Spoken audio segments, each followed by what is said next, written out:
Bonjour à tous, je m'appelle Charles Ramy, je suis ingénieur avant-vente au sein des équipes Swimlane pour l'Europe du Sud. Aujourd'hui, je vais vous présenter l'interface de Case et d'Incident Management, donc l'interface de ticketing, qui fait partie vraiment de notre solution d'hyper-automatisation de la solution Swimlane Turbine.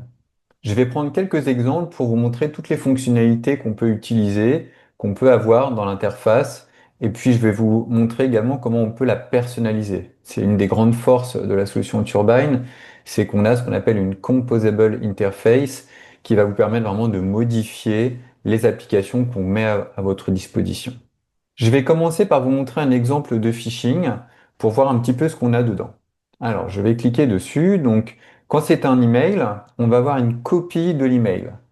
On va avoir vraiment une photo, c'est-à-dire que ici on voit qu'il y a des liens, je ne peux évidemment pas cliquer dessus. L'idée, c'est vraiment que l'analyse sécurité puisse déjà avoir un aperçu de l'email pour voir si c'est véritablement un fiche ou pas. Évidemment, vous pouvez avoir toutes les métadonnées qui vont être extraites. Donc, par exemple, on va retrouver le mail from, le sujet, le RCPT tout, et on va surtout faire tout ce qui est vérification des KIM, des marques, et vous pouvez également avoir accès au header et au contenu du message. On va également utiliser, pour toutes les alertes, si vous le souhaitez, l'intelligence artificielle Hero AI. Donc l'idée, c'est d'aider l'analyse sécurité en lui donnant un résumé de l'alerte et en lui proposant des actions de rémédiation. On va également avoir accès à des métadonnées que vous allez pouvoir complètement personnaliser. Selon les clients, selon les MSSP, le type de statut peut être différent, le niveau de priorité également. Par défaut, on propose par exemple un niveau de status qui va être Resolved, New in Progress. Vous pouvez modifier les noms, en rajouter d'autres. C'est vraiment très flexible. Donc tout ce que vous voyez ici peut être paramétrable. Ici, je me suis assigné le ticket, je peux décider de réassigner le ticket à quelqu'un d'autre. Là, ici, on est en présence d'un ticket qui a été fermé, il a été résolu. Donc, je vais vous montrer un petit peu les subtilités. En tant qu'analyste sécurité, on peut également mettre des notes d'investigation. On peut expliquer tout ce qu'on a fait, on peut uploader des documents attachés, modifier les TTP du MITRE ATT&CK Framework, on fait évidemment tout ce qui est Threat Intel Enrichment. Donc à chaque fois qu'on a des indicateurs de compromission, on va les extraire de l'email par exemple et on va les envoyer pour être analysés par VirusTotal. Là, on voit par exemple que le domaine et l'adresse email a été détecté en tant que malicieux par deux outils CTI différents. VirusTotal a dit que le domaine était malicieux et IP Quality Score a dit que l'émetteur était malicieux. Donc là, on est assez serein pour dire que l'email est vraiment malicieux. On a des outils de collaboration. Vous pouvez également définir des prompts, des templates de prompts que vous allez pouvoir utiliser automatiquement. On va également avoir accès à la rémédiation. Donc, par exemple, ici, on voit qu'il y a un risque de phishing. Donc, une idée des rémédiations, ça aurait été de demander un changement de mot de passe à l'utilisateur ou bien de désactiver son compte.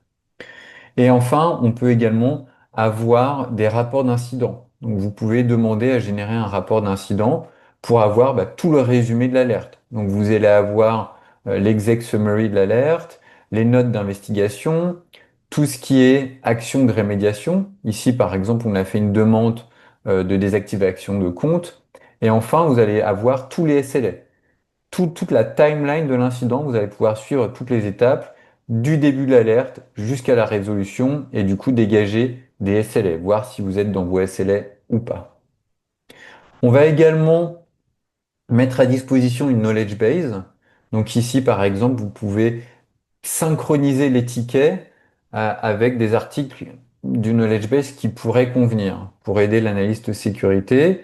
Vous allez avoir accès à toutes les métriques, donc le dwell time, le MTTR, le MTTD, le SLA, et enfin des logs d'audit qu'on peut évidemment cacher. Là, c'est plus pour voir ce qui a été fait sur le ticket et pouvoir auditer. Allons voir maintenant une autre alerte. Donc là, par exemple, on va avoir une alerte qui provient de Cisco Umbrella. L'idée d'une alerte, c'est d'extraire cette fois les métadonnées qui sont dans l'alerte JSON, bien souvent. Donc, vous allez avoir la main sur ce que vous souhaitez extraire. Nous, par défaut, on fait ce travail d'extraction en fonction des outils qu'on va avoir à disposition. Par exemple, si c'est un EDR, si c'est un NDR, un SIEM, on sait quelles informations extraire, mais vous pouvez également personnaliser cette partie. Je vous disais également que cette application-là, vous pouvez complètement la réécrire, c'est-à-dire la modifier. Nous, on vous met à disposition un template qui contient tout un nombre de fonctionnalités, mais vous voyez, vous pouvez également vous-même personnaliser tous ces menus-là. C'est du low-code.